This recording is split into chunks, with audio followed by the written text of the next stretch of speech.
Quisiera hablarles de un tema bastante particular, pero obviamente me han antecedido maestros de la fe.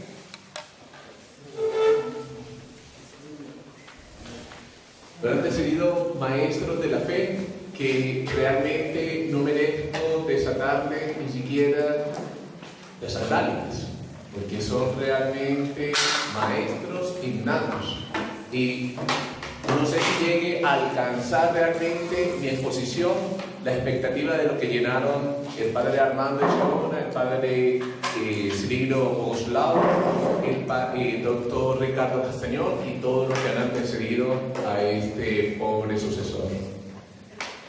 Bueno, hoy quiero hablarles de un tema llamado los pilares de la fe. Yo quisiera hacer un experimento. Vamos a ver. ¿Me escuchan? Sí. Bueno.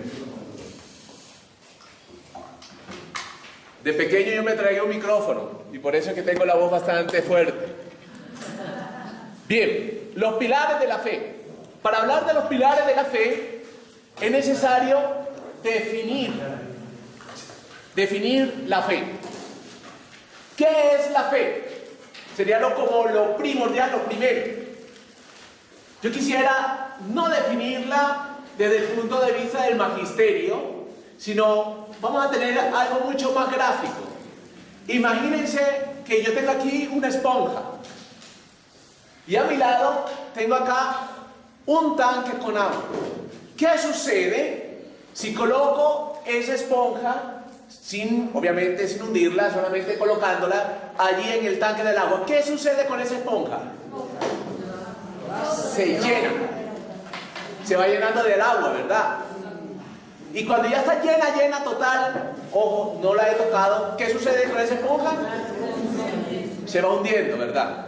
Bueno, ¿qué sucede si tomo esa esponja ya llena, rebosante de agua y la subo sin exprimir? Empieza a chorrear agua, ¿verdad? Bueno, mis queridos hijos, eso es la fe. Llenarse de Dios hasta el punto de chorrear Dios. Eso es la fe. Un llenarse de Dios hasta los tuétanos. Un llenarse de Dios hasta que no haya espacio en el alma donde no exista realmente Dios allí. Eso es fe. Eso es fe. Y de eso es que vengo a hablarles hoy. Pero para el sostenimiento de esa misma fe en el alma. Eso es fe. Llenarse de Dios, hasta el punto de chorrear Dios, de brotar Dios, de exteriorizar Dios, que todas las palabras, todos los gestos, todo, las palabras más mínimas sean Dios. Sean palabras de Dios, gestos de Dios, acciones, acción de Dios. Eso es fe. Llenarse de Dios. Muy bien. Si ya tenemos en cuenta el significado de la fe, yo quisiera empezar con una pequeña parábola. Resulta que en un pueblo bastante pequeño estaban viviendo una situación bastante incómoda con este cambio climático. ¿Y qué pasa? Que no había llovido por un año completo. Y es un pueblo que vivía de la agricultura. A ese pueblo llegó un sacerdote muy santo, un sacerdote muy piadoso, muy de Dios. Y a veces tenemos una circunstancia que buscamos a Dios en las circunstancias más difíciles de nuestra vida, ¿cierto? Bueno, se acercó el alcalde del pueblo, se acercó uno de los concejales y se acercó un grupito de personas que vivían en el pueblo para pedirle a él oración, para que Dios le regalara la lluvia sobre ese pueblo. Bueno, el sacerdote le dijo, sí, vamos a celebrar una misa en la plaza del pueblo, pero lo único que les voy a pedir como condición es que tengan fe. Bueno, llegó el pueblo, estaba a reventar, esa plaza estaba a reventar. Estaba el alcalde, todo con sus insignias, toda la policía, todas las autoridades del pueblo, todo, estaba pero a reventar, no cabía ni un solo alma. Llegó el sacerdote y miró el pueblo y dijo, no puedo celebrar la Eucaristía. Y todo el mundo, ¿pero qué pasa? Y el alcalde se le presenta, pero padre, por favor, usted dijo que quería fe. ¿Y qué más prueba de fe que esta? Pero es que aquí no hay fe. ¿Cómo prueba usted que no hay fe aquí? Porque ninguno trajo paraguas. Moraleja, una fe tiene que ser probada, tiene que exteriorizarse con obras.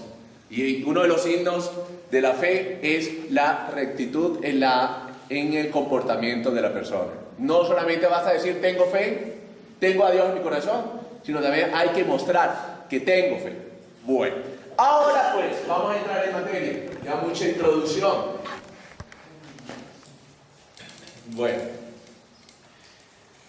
la fe, como les dije, llenarse de Dios, necesita de unos pilares.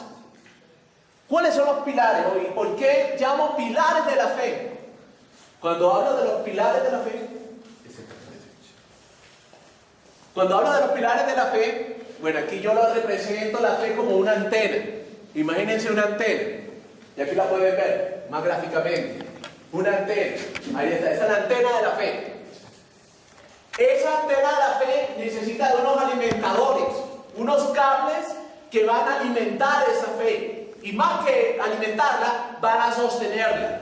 Y es allí donde voy a hablarles yo de esos pilares. Los pilares serían como que los alimentadores de esa fe. Entonces, el primer alimentador de esa fe, la oración personal.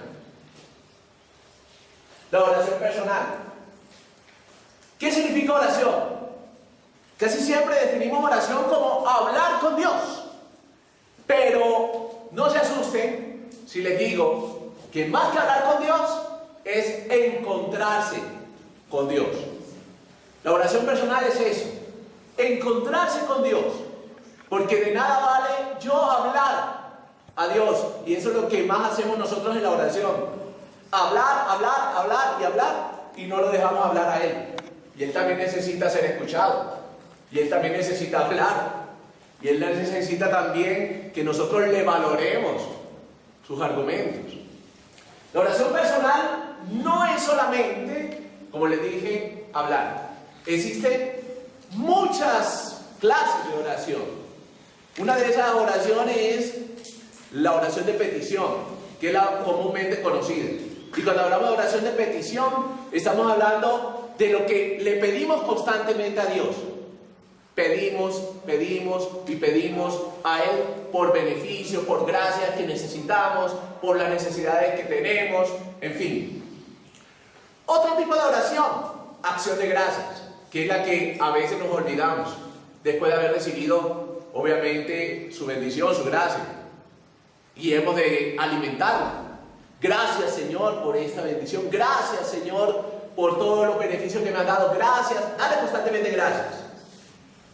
Otro tipo de oración, la oración de adoración, de alabanza, de glorificación en su nombre.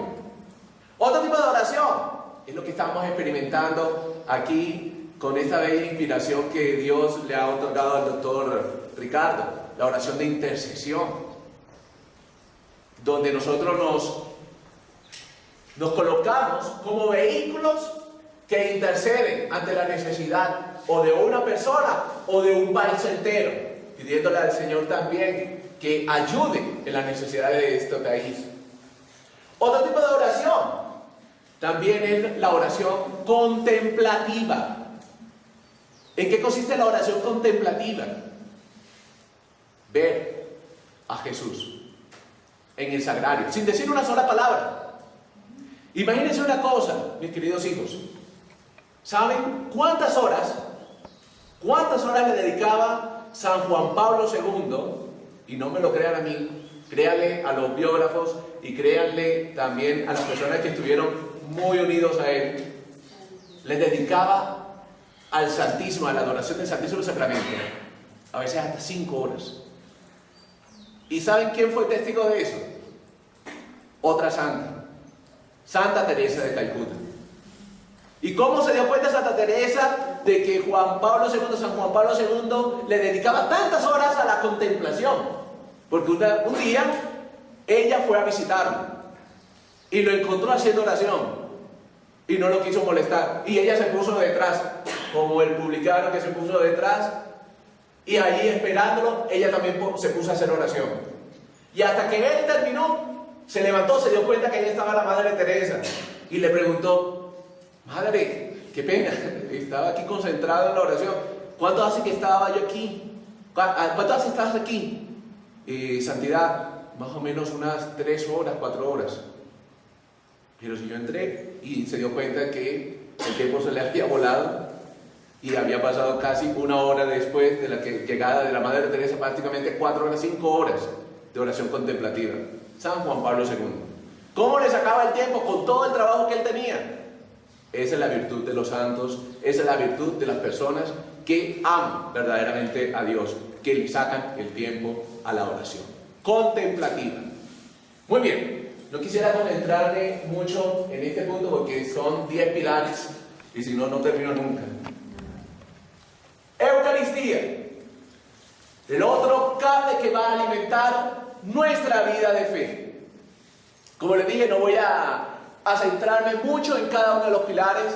Igual, gracias a Dios, nuestro queridísimo, bien ponderado e hijo del Altísimo, el Padre Armando Cheona, ya nos habló un poco de la Eucaristía y bueno, nos ha estado hablando durante todo este retiro de la Eucaristía.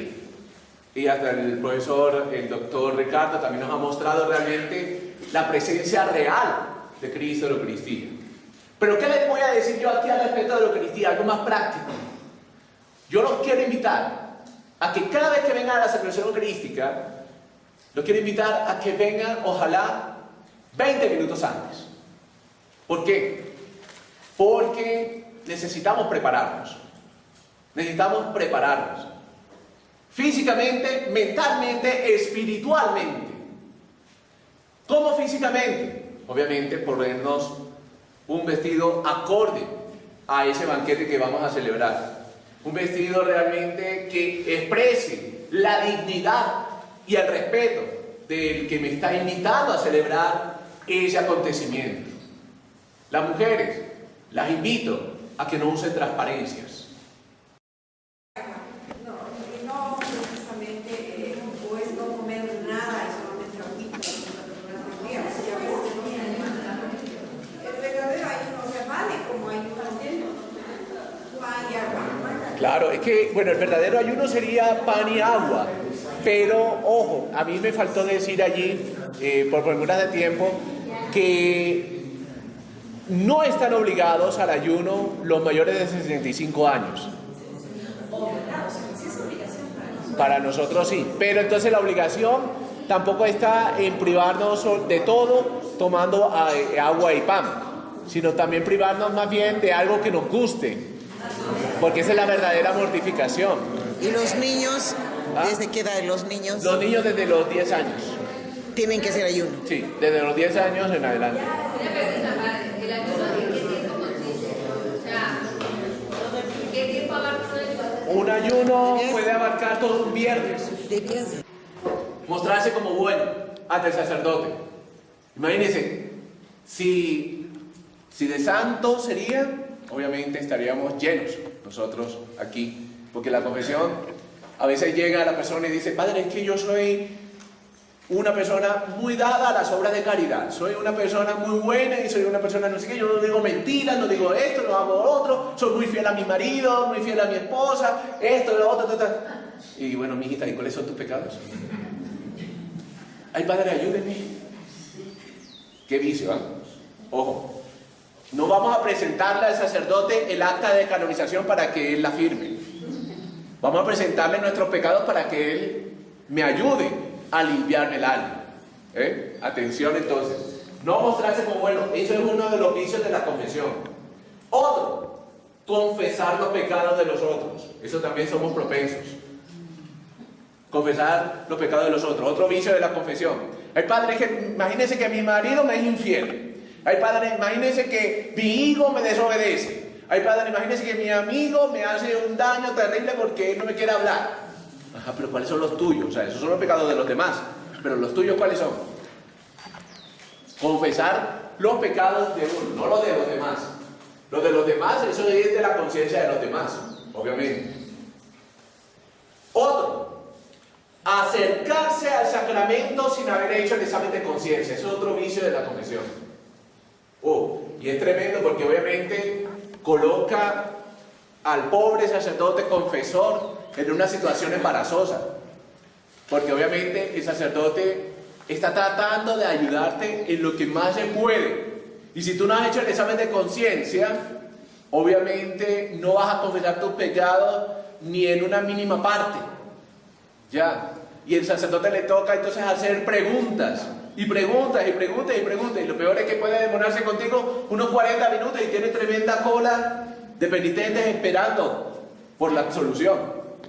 Acérquense, obviamente, ya después de haber hecho el examen de conciencia. Después de haber detallado cada uno de los pecados. Otro vicio, lamentarse. Lamentarse.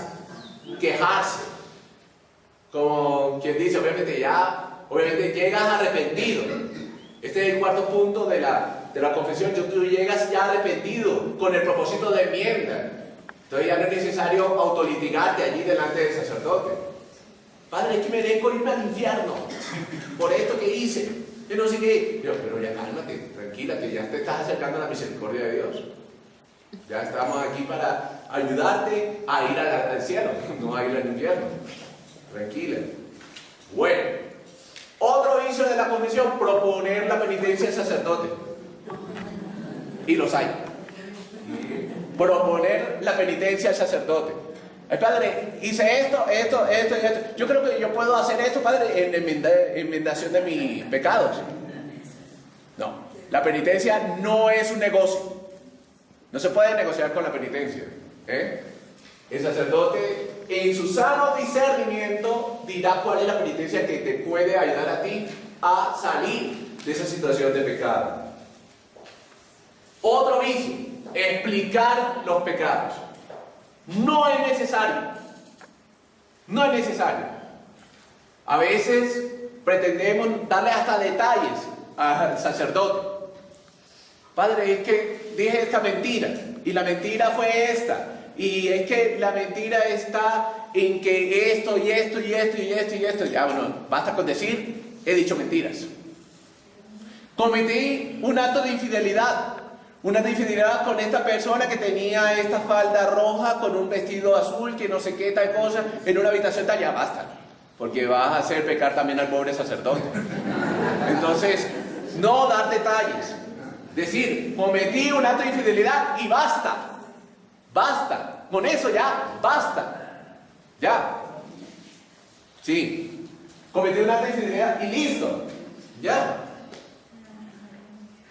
Y fíjense, cuando ya uno ha hecho el examen de conciencia, ya uno puede decir esto.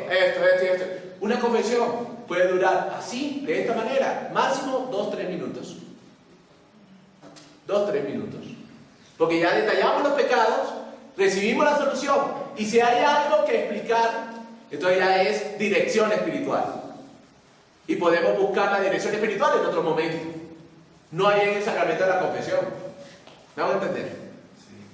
Bueno, pero eso lo vamos a explicar más tardecito, ojalá que tenga tiempo. Otro, buscar la confesión en los momentos menos indicados. Eso también es otro vicio que tenemos. Fíjate, el padre Armando lo dijo. Faltando 2 minutos para empezar la Eucaristía, enseguida vamos y recorremos al sacerdote. Ay, padre, ¿me puede confesar? Es un solo pecado, pero ese solo pecado lo tienes ahí casi por 10 minutos al pobre sacerdote. Comienza tarde la misa, no lo dejaste preparar espiritualmente a él, no te preparaste tú espiritualmente. Entonces, buscarlo, obviamente, la confesión. Si vas a confesarte, trata de llegar mínimo 1 hora antes de la Eucaristía, 45 minutos antes de la Eucaristía. Busca al penitente y confiésate. Ya, para que te puedas preparar en los otros 20 minutos espiritualmente para vivir la Eucaristía. Bien, no buscar los momentos menos indicados. Ojo, llegar al sacramento es otro vicio. Llegar a la confesión con el ánimo solo de tranquilizar la conciencia. sin el deseo, obviamente, de rechazar el pecado. Porque yo fácilmente puedo llegar a la confesión después de haber cometido un acto pecaminoso, pero obviamente tengo todavía la conciencia de que voy a volver a cometer el mismo pecado, porque me gusta ese pecado. Entonces tranquilizo mi conciencia temporalmente. Eso no está bien. O inclusive, a lo contrario, ya maquino yo la situación. Voy a pecar porque no hay ningún problema, me puedo confesar después. Ojo con eso. Con la misericordia de Dios no se puede jugar. Jamás. Nunca se puede jugar con la misericordia de Dios. O confesarse por adelantado. O confesarse, fíjate, eso ya es una confesión prepagada. Ya, padre, imagínense que voy a cometer este acto de infidelidad. Deme la absolución. Imagínense eso. Eso es una confesión prepagada. Ojo con eso. No existe el prepagado aquí en la confesión. Mis queridos hijos, ¿saben? Les voy a regalar una frase de San José María Escrivá para que la tengan muy en cuenta. El alma necesita más cuidados que el cuerpo. El alma necesita más cuidados que el cuerpo. Ténganla muy en cuenta. ¿Y por qué les digo esto? Porque la confesión sacramental ojalá tiene que realizarse lo más asiduo posible. Lo más asiduo posible. Ya, el alma necesita más cuidados que el cuerpo. Más todavía les digo, hay que llegar realmente arrepentidos a la confesión. Hay que llegar preparados a la confesión. Porque quien no es capaz, ojo, de confrontarse con su propia conciencia, no está preparado para recibir la misericordia de Dios. Les repito, quien no es capaz de confrontarse con su propia conciencia, no está preparado para recibir la misericordia de Dios.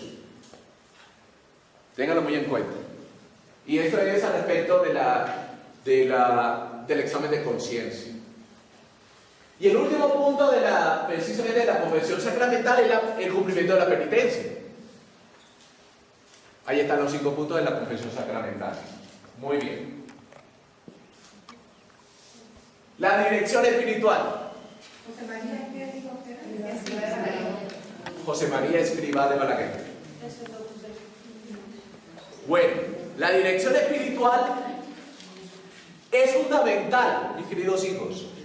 Pues ya lo habían dicho anteriormente y verdad que me encanta realmente que el doctor Ricardo lo haya mencionado y lo haya recalcado, hayan motivado, hayan sido ustedes motivados por él a vivir la dirección espiritual. Yo les aconsejo a que miren en sus diócesis a los sacerdotes que puedan ser sus futuros directores espirituales. Y que ellos sepan también que ustedes son dirigidos espirituales de ellos. Porque es fundamental que ellos sepan. ¿Por qué? Porque así el sacerdote que sabe quién es su dirigido espiritual puede orar por su dirigido espiritual. Puede orar por su dirigido espiritual. Yo tengo muchos dirigidos espirituales en mi parroquia, porque también he dado esta charla allá en mi parroquia. Y se me multiplicaron los dirigidos espirituales. No sé cómo a veces tengo que recurrir a mi hora de descanso, pero lo hago con el mayor gusto, porque para mí vale la salvación de las almas. Ya, porque si no, imagínense el día del juicio final, lo que me dirá el mismo Jesús. Imagínense, para mí es una responsabilidad enorme. Ya, entonces, por eso les digo, hablen con ese director espiritual que ustedes escogieron y díganle: Padre, ¿usted puede ser mi director espiritual? Él le dirá, sí, ¿cómo no? O le dirá, no puedo porque tengo ya muchos. Ya, pero no le tengan miedo a acercarse a esa persona que puede ser su director espiritual. Y oren por él, oren por él. ¿Cuáles son las cualidades o las características de una dirección espiritual? Primero, la claridad y la apertura total del corazón. Tenemos que abrirnos a él, desnudar nuestra alma ante el director espiritual, que él nos conozca nuestra fragilidad, conozca todo lo que hay en nosotros, claridad, claridad y apertura total del corazón. La segunda, humildad y obediencia a este director. Necesitamos humildad, necesitamos obedecer a ese director espiritual, lo que nos diga. Tener una relación de verdadera confianza con él. 3. Ser constantes y puntuales en esas citas que tengan con él. Ser puntuales y que sean constantes. Puede ser por lo menos una cita cada 15 días, me parece fantástico. Una vez cada 15 días que nos veamos con el director espiritual. O quizás de pronto, antes, una cita extraordinaria si hay algo grave que decir o que preguntar. Hablar en esas citas de cosas espirituales. No hablar del Real Madrid, no hablar del Barcelona, no hablar de política, no hablar de nada, sino solo espiritual. De lo que tenga que ver con espiritualidad. Con espiritualidad. Otro punto, no justificarse y saber escuchar. Hay que saber escuchar al director espiritual. Respetar también, obviamente, el tiempo de la dirección espiritual. Un consejo les doy. Una dirección espiritual, máximo 20 minutos. 20, 30 minutos.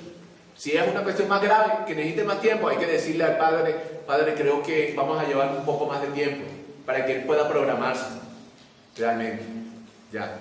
Pero ojo, que esto no sea parte de la terquedad de uno, porque a veces uno es terco y el director espiritual ya les explicó la situación y uno quedó convencido y uno como que quiere que le repita lo mismo y le hace repetir al pobre director espiritual 3 o 4 veces lo mismo. No, no es justo. No es justo, porque eso también es un desgaste para uno. Ya, de pronto ustedes salen del templo o del sitio donde está el director espiritual con mucha paz, pero el pobre sacerdote debe estar cansado y cargado. Entonces tampoco se trata de exprimirlo. Se trata obviamente de dejarse ayudar por él. Bueno, preparar los temas antes de llegar a la dirección espiritual. Eso también es otro punto fundamental. ¿Cuáles son los temas? Por lo menos mis dudas. Las dudas que tengo de fe. Las dudas que tengo al respecto de mis comportamientos. Las dudas que tengo al respecto de los pecados que posiblemente he cometido o no. Mis dudas, mis preocupaciones, mis temores, mi comportamiento de pronto con otras personas a nivel espiritual. Eso es fundamental. Y por último, el examen particular. ¿El examen particular cuál es? Yo lo llamo el punto de lucha. El punto de lucha. Después de una dirección espiritual, al finalizar la dirección espiritual, podemos preguntarle, Padre, ¿cuál es mi punto de lucha? Para luchar durante estos 15 días que no nos vamos a ver. Bueno, de pronto él te dirá, si tú estás hablando por lo menos con mucha soberbia y le estás diciendo, estoy mostrando mucha soberbia, él te puede decir, bueno, pídele al Señor, haz oración con este salmo o haz oración de esta manera, y a la hora de enfrentarte a los más necesitados, baja, calla. Es un punto particular, un punto de lucha, una ascesis, un ejercicio para poder realmente asumir la santidad. ¿Ya? Bueno, punto de lucha. Y con esto ya la dirección espiritual. Pero quisiera terminar este punto de la dirección espiritual diciendo, mis queridos hijos, San Bernardo de Claraval decía una frase hermosa para motivarlos a ustedes a encontrar el director espiritual. ¿Qué decía San Bernardo de Claraval?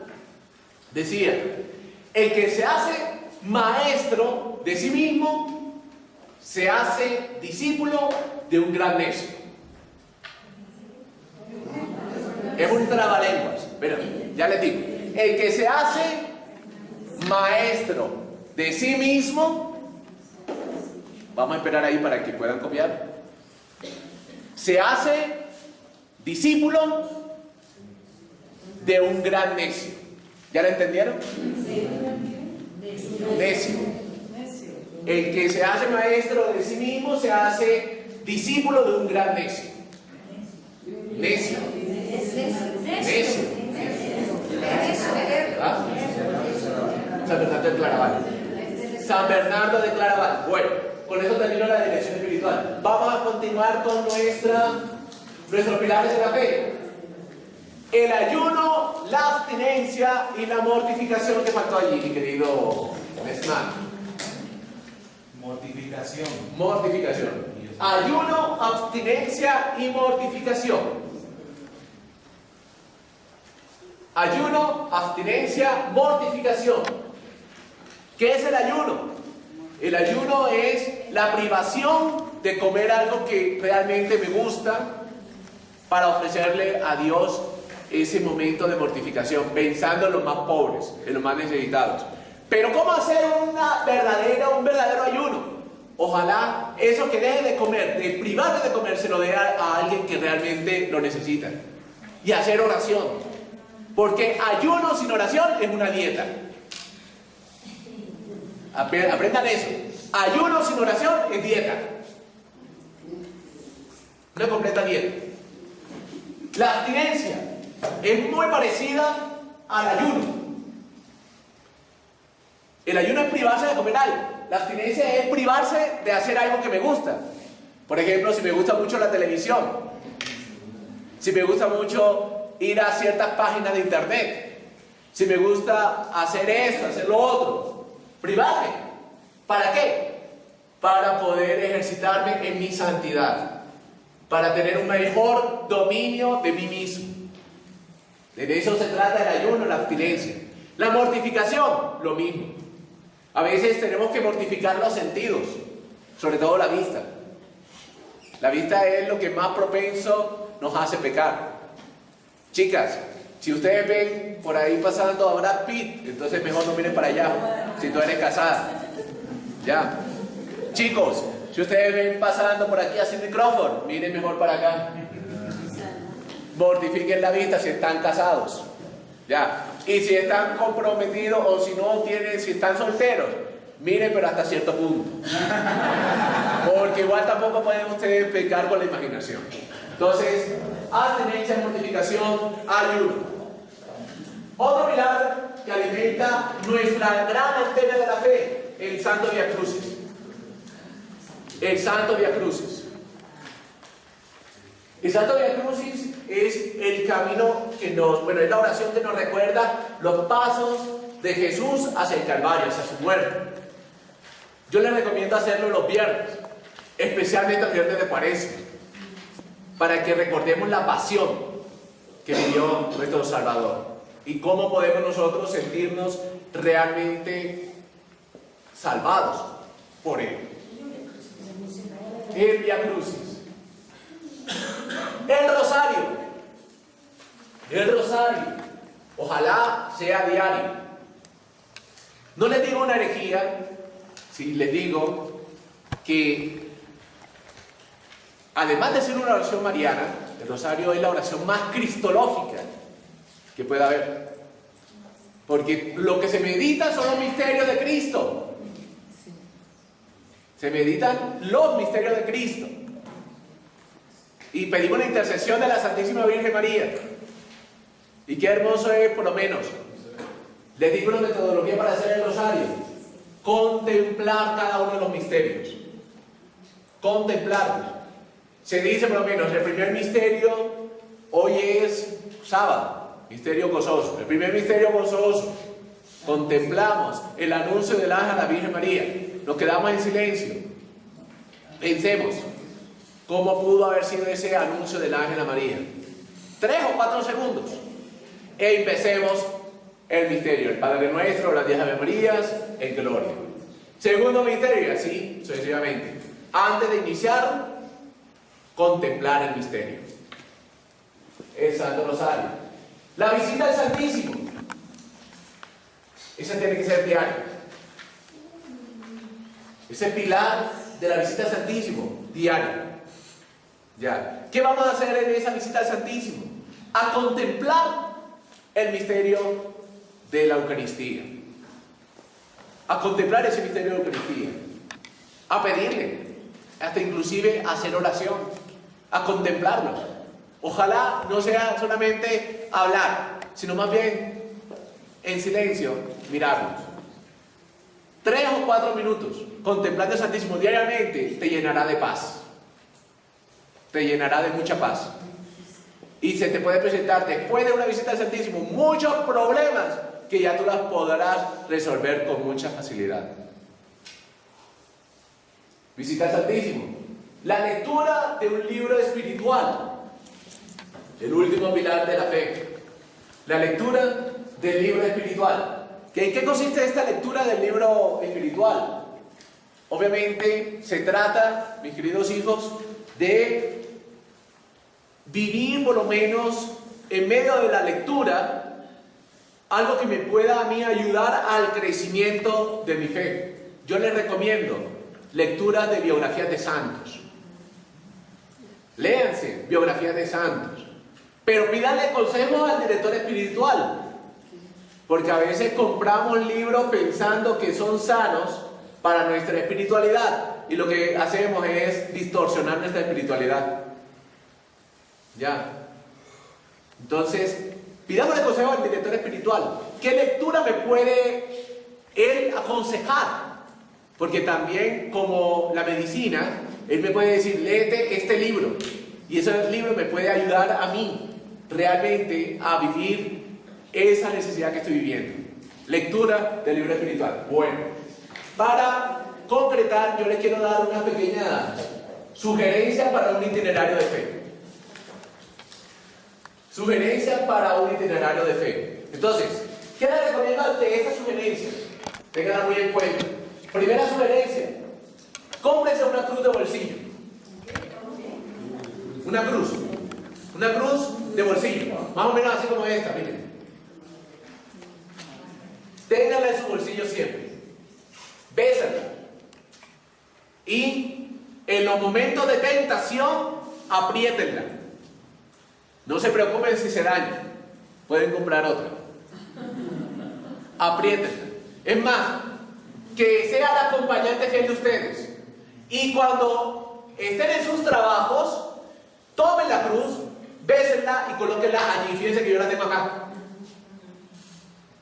Tengo que decir un mea culpa porque la mía se me quedó y esta me la prestaron.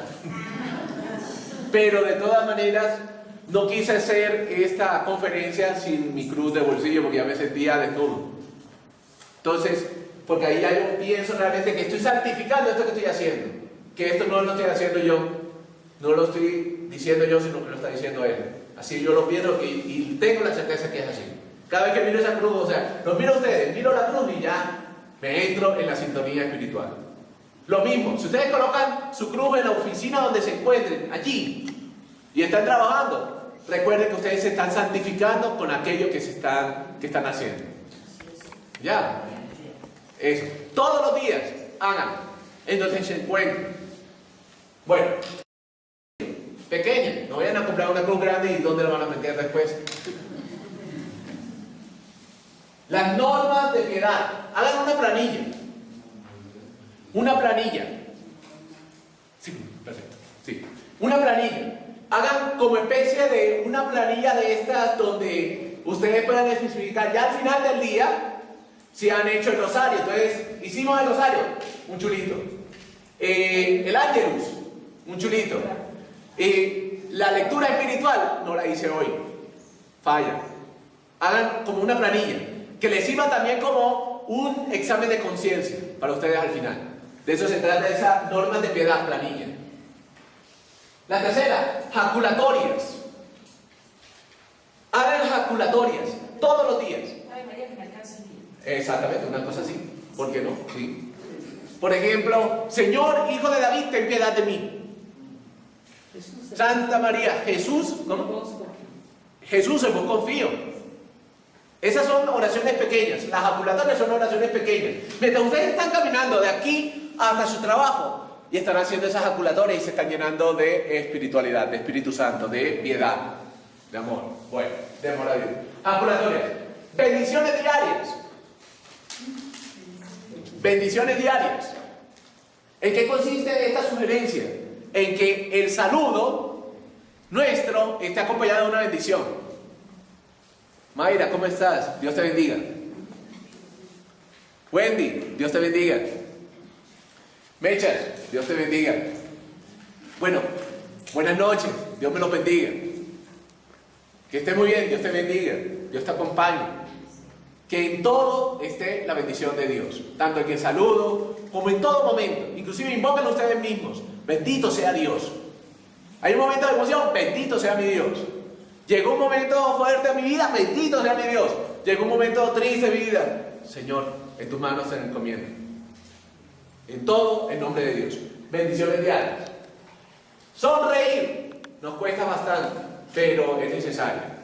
Porque si queremos nosotros santificarnos, hemos de mostrar el rostro de Cristo. Y la mejor manera de hacerlo es sonriendo. Humildad. Humildad, mis queridos hijos. Trabajar para que no mostremos grandeza ni soberbia ante los demás. ¿Obediencia a quién? Al director espiritual. Obediencia al director espiritual. Siempre. Me hice equivocar. Es obediencia al director espiritual.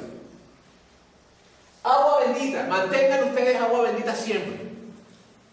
Ténganla en un frasquito pequeño y pórtenla siempre. Y cada vez que vayan a hacer un trabajo o algo, bendíganse ustedes mismos con esa agua.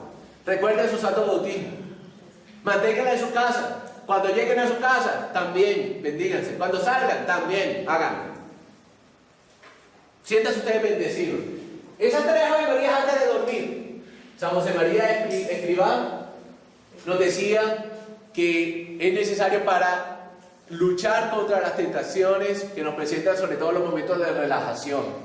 Antes de dormir, yo les aconsejo, arrodíllense en la cabecera de su cama, hagan este signo de cruz y digan 3 Ave Marías ahí en la cabecera de su casa, de su cama, antes de dormir.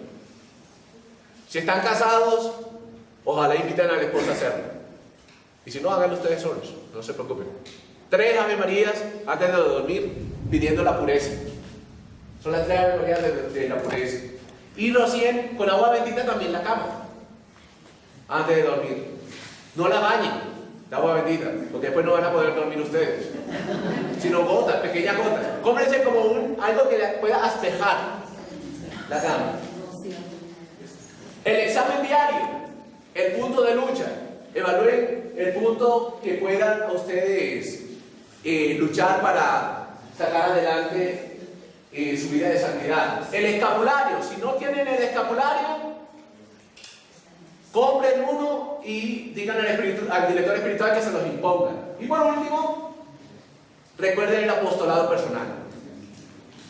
El apostolado personal. ¿Cuál puede ser el apostolado personal? Obviamente, el apostolado, la visita a un enfermo, una obra de caridad, lo que ustedes tengan. Bueno, que mi Dios me los bendiga muchísimo. Ya no hay espacio para preguntas.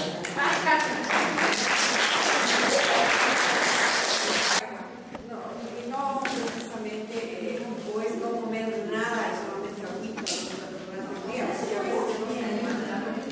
El verdadero ayuno se vale como ayuno pan y agua. Claro, es que, bueno, el verdadero ayuno sería pan y agua. Pero, ojo, a mí me faltó decir allí, por premura de tiempo, que no están obligados al ayuno los mayores de 65 años.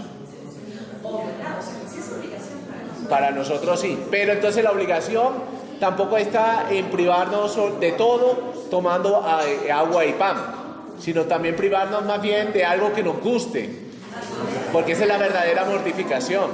¿Y los niños? ¿Desde qué edad los niños? Los niños desde los 10 años. Tienen que hacer ayuno. Sí, desde los 10 años en adelante. Una pregunta, padre. ¿El ayuno en qué tiempo consiste? O sea, ¿qué tiempo abarca el ayuno? un ayuno puede abarcar todo un viernes. Debías de- Claro. Cuando habla de que es obligación es cuando lo marca en Semana Santa. En Semana Santa. Pero aquí había entendido que tiene que ser como una norma en nosotros poder ir haciendo ayunos, no delimitarlo a una temporada específica. Exactamente. Por ejemplo, Es un ofrecimiento. un ofrecimiento, un viernes, que son los viernes de penitencia, los viernes que nos da la capacidad para mortificarnos nosotros mismos y que nos ayudamos a dejarnos llevar por Dios. Porque el ayuno nos debe ayudar a nosotros a bajar, a sufrir lo que el otro sufre y a disciplinarnos también la santidad. Pero tampoco consiste en el hecho mismo de que si dejamos de comer algo que no nos guste y ya nos acostumbramos, continuar eso ahí ya como si nada. Hay que buscar entonces otro tipo de ayuno. Y por otro lado se ha dicho, ¿verdad?, el ayuno que le gusta al Señor. O sea, han insistido mucho los sacerdotes últimamente, precisamente es parte de lo que ellos van diciendo en la época de Cuaresma, que el ayuno no necesariamente es la comida, o sea, es la palabra. O sea, están como que mezclando esto de Tiene la que ir mortificación acompañado, y la verdad. tiene que ir acompañado siempre de la oración y de la lectura de la palabra, porque si no se convierte en una dieta. Y dieta podemos hacer en cualquier momento de nuestra vida, si no va acompañado de la oración. Es que no lo han relacionado directamente a ayuno de comida, sino nos vamos a Isaías, el ayuno que le agrada al Señor. Un ratito, estás respondiendo el padre a unas preguntas, por favor. Sí. Y que el ayuno que le agrada al Señor es el ayuno que te ayuda a santificarte. Ya. Porque fíjate, lo mismo pasa con Caín y Abel. ¿Por qué le agradó más el sacrificio de Abel al Señor? Bueno, ¿y qué era lo que le estaba presentando a Abel? Más que el cordero, todo era lo mejor. su intención. Ya. Ahora, el Señor a los místicos instruye: el ayuno es una oración con el cuerpo, porque lo estás domando. Y dice: y la comida que ustedes no coman ese día, yo me encargaré que un pobre la reciba en cualquier lugar del mundo. Entonces depende qué quieres darle de comer al otro, una manzana o tu gran plato, no sé. Entonces, ahora obviamente hay que tener cuidado la salud. A mí me preocupa, que conozco bien el cerebro, hay una sustancia que se llama serotonina. La serotonina es un neuroquímico que da el humor a las personas. Los depresivos tienen baja de serotonina y se vuelven agresivos. Los depresivos tienen baja de serotonina y les viene la enfermedad. Pero las personas normales que no están acostumbradas al ayuno, por no comer, baja la serotonina. La serotonina se produce con el alimento. Yo no sé si ha notado, hay gente que se pone de mal humor cuando está ayunando. Entonces, esta mañana hablaba con el padre Armando y yo le explicaba eso, que el desayuno es muy importante para la salud de las personas. El sacerdote que ahora me dirige a mí está en el Perú y él tiene 90 años y ayuna a pan y agua todos los miércoles y los viernes, pero está muy acostumbrado. Entonces, si una persona sufre de presión arterial, si una persona tiene diabetes o su carácter es irascible, no le conviene ayunar a pan y agua. Pues yo, por ejemplo, aconsejo, padre, que se tomen si quieren ayunar ese día, una manzana roja, la parten en 4, se hacen un jugo con leche y con una cuchara de avena. Para el cerebro es excelente alimento y tú la pasas el día. Y a mediodía puedes hacer lo mismo.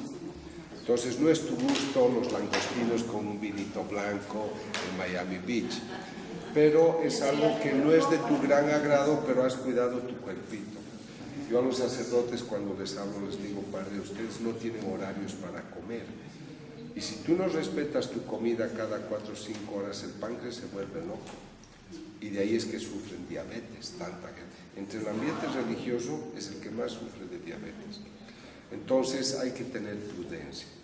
Entonces, por ejemplo, no es la cuestión de nosotros tenemos sopa, un segundo plato y demás. Puedes hacer eso, de comerte una fruta, de comerte un plátano. Y si eres una persona así muy sana y quieres hacer el pan de agua, tienes que acostumbrarlo a tu cuerpo. Pero yo pienso que para nosotros, gente mayores, de 40 años, con excepción de esas dos jóvenes que son menores. Entonces, es prudente. Tienes hambre y cómanse una nuez, 4 nueces, 4 son un gran alimento para ustedes. Yo creo que uno esté rompiendo el ayuno, estás dándole la proteína que necesita tu cuerpo. Porque también estaría... La manzana la cortas en 4, la haces en jugo con un poco de leche, un licuado y una cuchara de avena. La avena es excelente. Y es que, ¿saben una cosa? Si no se practica, por lo menos, si se hace ese tipo de ayunos rigurosos, así, estaríamos entrando en 2 pecados, o la presunción o el daño del propio cuerpo. Y eso es lo que no quiere Dios tampoco. O sea, que nosotros nos destruyamos y que somos administradores del templo del Espíritu Santo que es nuestro cuerpo. Yo lo que más he visto es la conducta irritable de la gente. Entonces he visto que su humor cambia, están ayunando y están de mal carácter. ¿Para qué sirve eso? Mi padre ha dicho que la alegría hay que sonreír. Dígame. En el movimiento carismático, los ayunos son después del almuerzo de un día hasta el día siguiente a la hora del almuerzo. Sí. Así es el padre Chico. Bueno, a las 5 van